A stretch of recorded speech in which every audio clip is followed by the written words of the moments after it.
I woke up at around 2:30 because I'm used to looking at the clock because I'm not a very good sleeper.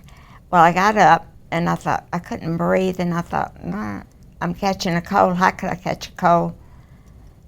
Going to bed okay and waking up at 2:30 and I can't breathe. Aortic valve disorders are silent, till you become symptomatic, and so this valve degeneration happens for a while, slowly, over time.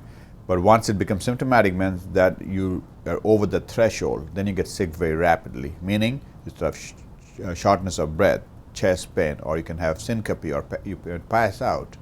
And those are very ominous signs, because that means the next time you might have sudden death. And that is why, with aortic stenosis, we recommend, even for elderly patients, to have aortic valve replacement.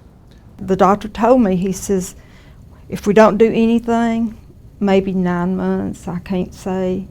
He said, but if we replace it, she'll have a longer lifespan. In this case, a minimally invasive aortic valve replacement, we replace the valve through a small incision without breaking their breastbone. We have done so many now with great outcomes. People feel satisfied and they want to go and get it done. If you have a family history of bicuspid aortic valve, meaning there's two cusps, or you have had a high incidence of aortic dissections in your family, or if you're very tall, like Marfan syndrome, those people have a familial portion of this aortic valve disorder, so they need to get worried. And even at early as 40, they need to get an ultrasound to make sure the valve is not getting larger. We have seen people with bicuspid aortic valve who have needed aortic valve replacement at an early age, in their 40s.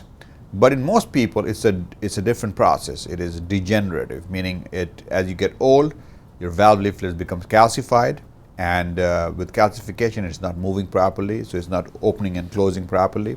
So your heart is pumping against a closed door, and it is harder and harder, and heart becomes bigger and distended, and starts having congestive heart failure symptoms. He is fantastic. I mean, he and the whole group, their bedside manners cannot be beat.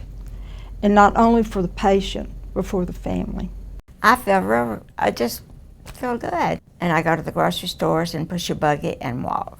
I still say he's the best in town, the best around anywhere, I would say.